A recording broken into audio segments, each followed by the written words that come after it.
जय हिंद। इस वीडियो में हम देखेंगे कक्षा 10वीं के नवंबर में हमें पूछे गए विज्ञान के असाइनमेंट, उनके प्रश्न और उसके उत्तर। तो देखिए, सबसे पहला आपको प्रश्न दिया हुआ है, यदि कांच और जल के आपेक्षिक अपवर्तनांक क्रमशः 3/2 एवं 4/3 हैं तो जल और कांच में प्रकाश की चाल का अनुपात ज्ञात कीजिए। ये प्रश्न 5 नंबर का है, इसलिए आपको अच्छे से पूरे बनाना जरूरी है।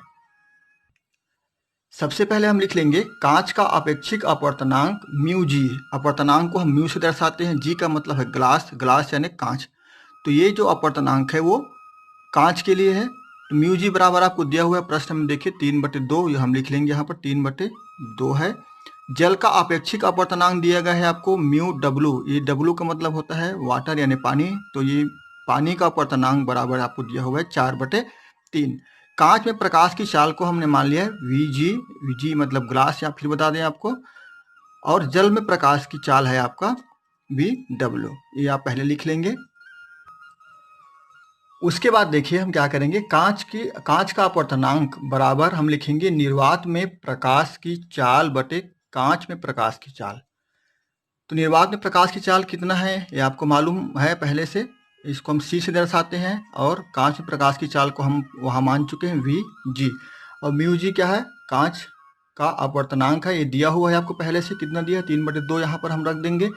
निर्वात में प्रकाश की चाल है, ये आपको मालूम है, सबको पता होना चाहिए, 3 × 10⁸ मीटर पर सेकंड या 3 लाख किलोमीटर पर सेकंड, जो भी आप चाहें लिख सकते हैं। यहाँ पर नीचे वी जी यहाँ पर दिया नहीं है, कांच में प्रकाश की चाल दिया नहीं, इसके लिए हम ऐसे कैसे रखेंगे इसको।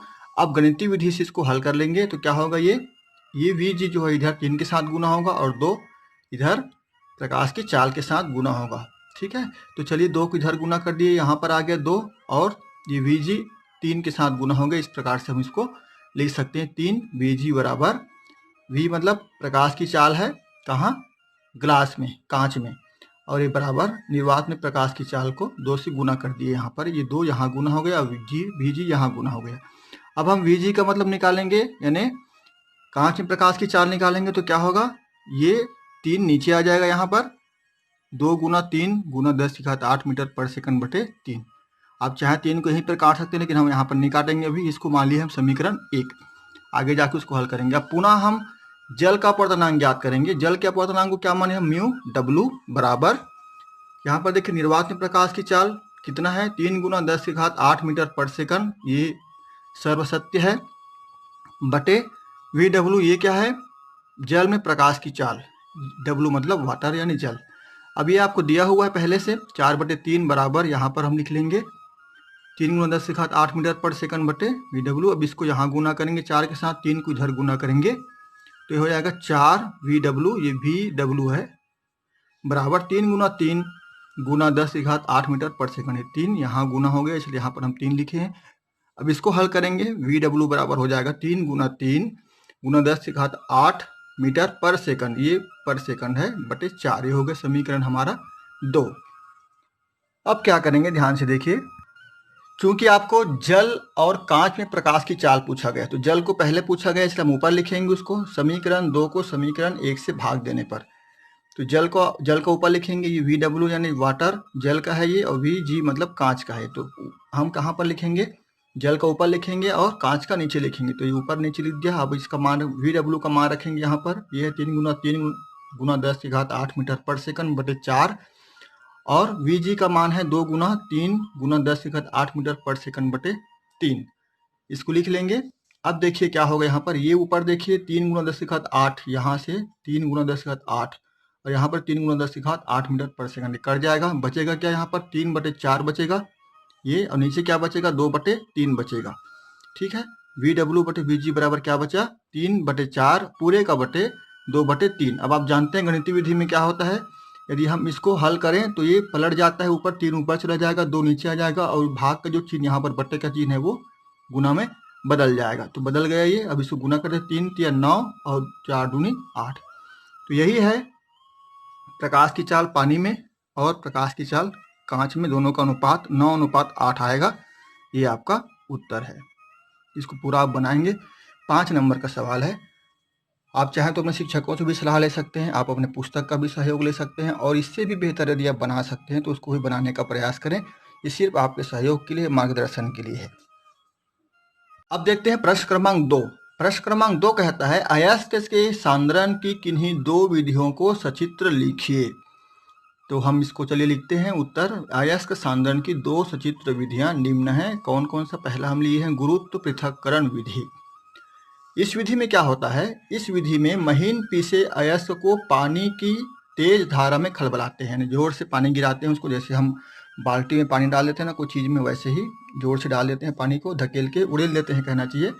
तो कम घनत्व होने के कारण रेत, मिट्टी, धूल, कण आदि की अशुद्धियां बहकर निकल जाती हैं तथा शुद्ध धातु अयस्क के उच्च घनत्व वाले भारी कण के साथ नीचे तली में बैठ जाती है।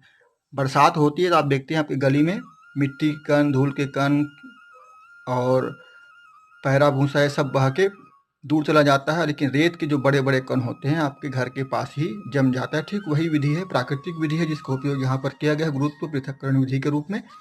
देखिए चित्र देख रहे हैं आप यहाँ पर जो अयस्क के पीसे हुए चीज रखे रहते हैं बड़ा सा उसमें, और बड़ा सा पाइप जो ऊपर से ले जाके फोर्स के साथ यहाँ पर पानी गिराया जाता है। उससे होता क्या है, धूल के कण, मिट्टी और पैरा वैरा का जो टुकड़ा रहता है वो सब बह के सीधा सीधा इधर आके गिर जाता है, यहाँ पर कंटेनर में इकट्ठा हो जाता है।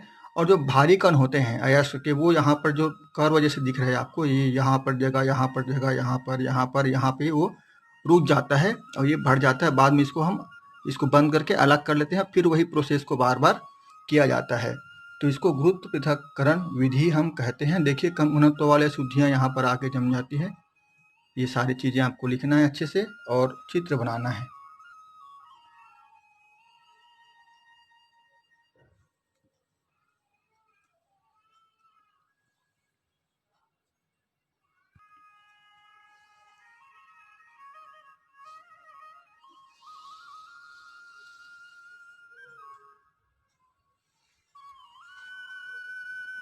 प्रश्न 2 का दूसरा पार्ट है ये, विद्युत चुंबकीय पृथक्करण विधि का हम प्रयोग कर रहे हैं यहाँ पर। इस विधि के द्वारा कोई एक चुंबकीय स्वभाव वाले अयस्क, चुंबकीय स्वभाव अयस्क कहने का मतलब ये है कि जो चुंबक की ओर आकर्षित होता है, अयस्क या अशुद्धि का पृथक्करण किया जा सकता है। महीन का मतलब है बारीक पिसे हुए अयस्क को एक पट्टे पर विद्युत चुंबकों के बीच में धीरे धीरे सरकाया जाता है, जिसमें चुंबकीय पदार्थ थोड़ा खींचकर पट्टे के नीचे तथा गैर चुंबकीय पदार्थ पट्टे के नीचे गिरकर थोड़ा आगे ढेरी बना लेता है।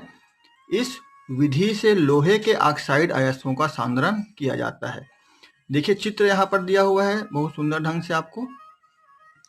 बारीक पिसे हुए अयस्कों को यहाँ से हम डालते हैं, ये फनल के द्वारा यहाँ पर गिराते हैं ऐसा, और ये जो है वो एक कन्वेयर बेल्ट है यहाँ पर लगा हुआ है। देखिए ये घूमता रहता है, यहाँ पे गिरता है और यहाँ पे गिरने के बाद धीरे धीरे इधर सरकाते हुए हम जैसे बड़े बड़े आप फैक्ट्रियों में देखे होंगे पट्टों के माध्यम से सामानों को लाते ले जाते हैं। होता क्या है यहाँ पर ये जो चुंबकीय रोलर है ये, इसमें लोहे के बारीक पिसे हुए कण थोड़ा सा खिंचा के यहाँ पे गिरता है, और जो चुंबकीय कण नहीं है वो सीधा सीधा यहाँ पर गिर जाता है। तो यह चुंबकीय पदार्थ होता है जो यहाँ इकट्ठा होता है, और चुंबकीय पदार्थ यहाँ इकट्ठा होता है, बाद में उसी को निकाल के हम भट्ठी में ले जाते हैं। तो इस प्रकार से विद्युत चुंबकीय पृथक्करण विधि का यहाँ पर चित्र दिया हुआ है आपको।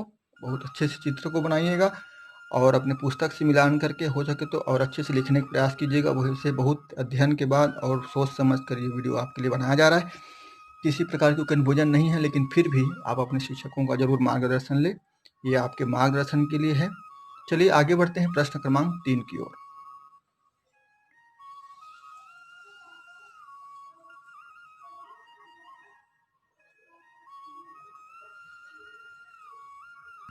देखिए प्रश्न क्रमांक 3 है, अधातु और धातु में 4 अंतर लिखिए। ये एक करके 4 बार आपको दिया हुआ है और कुल 4 नंबर का प्रश्न है, यानी कि प्रत्येक अंतर में आपको 1 नंबर मिलने वाला है। तो यहाँ पर हम आपको 5 अंतर बता रहे हैं। अब इस प्रकार से कॉलम बना लीजिएगा। हो सके तो आप 2 अंतरों को एक साथ जोड़कर 4 अंतर बना के लिखेंगे। धातुएं कठोर होती हैं, आप जानते हैं। धातुएं जैसे आपके घर में जो भी बर्तन वगैरह है सब धातु का बना हुआ है, वो कठोर होती हैं। अपवाद है सोडियम और पोटेशियम। ठीक उसी प्रकार से अधातुएं कठोर नहीं होती, इसमें भी एक अपवाद है हीरा। हीरा जानते हैं बहुत कठोर धातु है। दूसरा है धातुओं में धात्विक चमक पाई जाती है। आप देखते हैं सभी प्रकार के धातु चाहे सोना, चांदी, तांबा ये सभी चमकता हुआ दिखता है आपको। तो धातुओं में धात्विक चमक पाई जाती है और धातुओं में चमक नहीं होती है। लेकिन अपवाद यहाँ पर भी है, ग्रेफाइट और आयोडीन ये दोनों चमकीले धातु हैं। तीसरा देखते हैं धातुएं आघात वर्धनीय एवं तन्य होती है, यानी पीटेंगे आप तो वो फैल जाती हैं और टन टन की आवाज भी करती है ना। जैसे सोना चांदी आप जितना पीटेंगे उतना तनते जाती है। लेकिन धातुएं क्या होती है, भंगुर होती हैं। जैसे आप इसको पीटेंगे छीने हथौड़ी से यदि आप मारेंगे तो टूट जाती हैं और तन्य नहीं होती। कहने का मतलब आप जितना तानने की उसकी कोशिश करेंगे वो टूट जाती हैं। तो यह धातुओं का गुण है। चौथा है पारा को छोड़कर सभी धातुएं ठोस अवस्था में पाई जाती हैं। आप पारा देखें थर्मोमीटर में रहता है द्रव अवस्था में। पारा ही ऐसे धातु है जो द्रव अवस्था में पाया जाता है सामान्यतः पर, लेकिन धातुएं ठोस, द्रव तथा गैस तीनों ही अवस्थाओं में पाई जाती हैं। पांचवा अंतर है यहाँ पर धातुएं विद्युत एवं ऊष्मा की सुचालक होती हैं।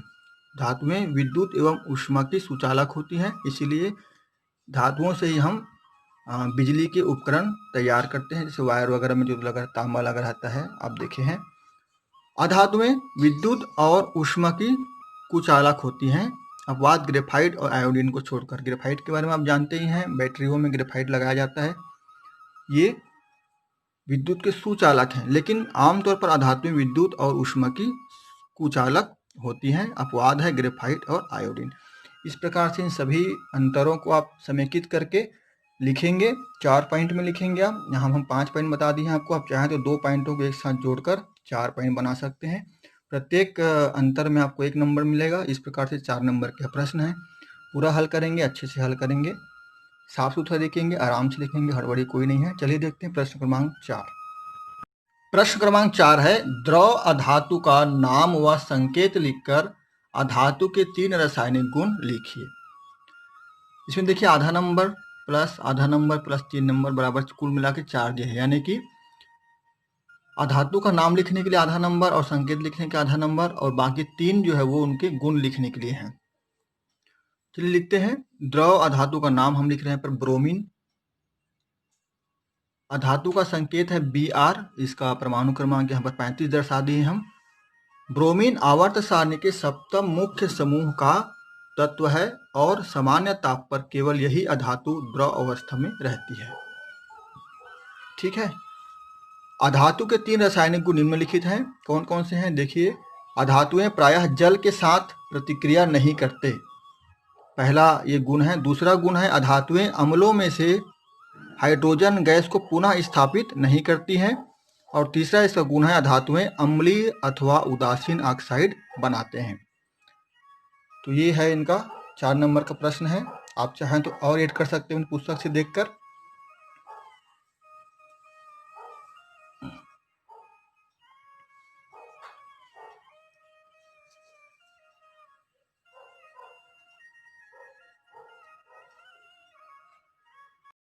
आइए अब देखते हैं प्रश्न क्रमांक 5। ये अंतिम प्रश्न है आपका। समतल दर्पण द्वारा बने किसी वस्तु के प्रतिबिंब के 3 मुख्य अभिलक्षण क्या होते हैं। समतल दर्पण जानते हैं आप, रोज देखते हैं आप समतल दर्पण में अपने चेहरे को। उसी के 3 मुख्य अभिलक्षण आपको लिखना है। जब भी आप दर्पण देखेंगे ध्यान रखेंगे कौन कौन से इसके लक्षण हैं, तो हमेशा के लिए आपको याद रहेगा। समतल दर्पण द्वारा प्रतिबिंब रचना मुख्यतः निम्न बिंदुओं पर आधारित होती है। पहला हमने लिया है आपको, समतल दर्पण से बने प्रतिबिंब सदैव सीधा, आभासी और वस्तु के बराबर बनता है। सीधा आप दर्पण के सामने खड़े होंगे, आपका सीधा जो चित्र बनता है। आभासी का मतलब है आप उसको छू नहीं सकते, आप अपने नाक को दर्पण में नहीं छू सकते, कान को नहीं छू सकते, बस दिखेगा जैसा आप हैं वैसा, यही आभासी है। और वस्तु के बराबर बनता है, आपका जितना बड़ा शरीर है उतना बड़ा चेहरा आपका दिखेगा, छोटा नहीं होगा उसमें। जबकि अवतल दर्पण में आप जानते हैं अवतल दर्पण में बड़ा दिखता है चेहरा जितना है आप उससे, और उत्तल दर्पण में छोटा दिखता है। लेकिन समतल दर्पण में जैसा है वैसा दिखता है। समतल दर्पण द्वारा बने प्रतिबिंब में वस्तु के पार्ट्स बदल जाते हैं। आप सीधे खड़े रहेंगे तो आपके दायां जो भाग है बाएं तरफ दिखेगा, बायां भाग है वो दायां तरफ आपको दिखाई देगा, यानी उधर से देखेंगे दर्पण तरफ से तो। ठीक है। आप कोई अक्षरों को ले जाएंगे, इसे इस कागज को दर्पण में देखेंगे आप तो ये सभी अक्षर आपको उल्टा दिखाई देंगे। तो पार्श्व क्या होते हैं, बदल जाते हैं। समतल दर्पण द्वारा किसी वस्तु का प्रतिबिंब दर्पण के पीछे उस दूरी पर प्राप्त होता है जितनी दूरी पर दर्पण के सम्मुख वस्तु दिखाई देती है। आप जितने दूर पे खड़े रहते हैं उतने दूर पे वो वस्तु दिखाई देती है, ऐसा आपको आभास होता है। जितना पीछे जाएंगे आपका आकार छोटा होता जाएगा और आस-पास की सारी वस्तुएं दर्पण में दिखाई देने लगेगी। तो एकदम एग्जैक्ट दूरी को दिखाने का प्रयास करता है। चौथा अंतर हमने लिखा यहाँ पर, यदि आपतित किरण को स्थिर रखकर दर्पण को थीटा कोण से घुमाया जाए तो परिवर्तित किरण 2 थीटा कोण से घूम जाती है। यानी कि आप धूप में खड़े हुए हैं दर्पण को लेकर और वहां से आप कहीं दर्पण को थोड़ा सा घुमाए, मान लो आप 45 एंगल में घुमाते हैं दर्पण को, तो जो प्रकाश का परावर्तन है वो 90 डिग्री यानी 90 अंश के कोण से परावर्तित होगा, सीधा सीधा जाता हुआ आपको दिखाई देगा। तो इस प्रकार से इन अंतरों को आप लिखिएगा। ये प्रश्न 5वां है और इसका उत्तर है। आप चाहें तो कुछ और ऐड कर सकते हैं अपने बुक से लेकर। वैसे कोशिश की गई है कि संपूर्ण चीज़ यहाँ समाहित की जा सकें। तो ये उसका उत्तर है। मिलेंगे दूसरे विषय के असाइनमेंट के साथ बहुत जल्द। तब तक के लिए आप सभी को जय हिंद, नमस्कार।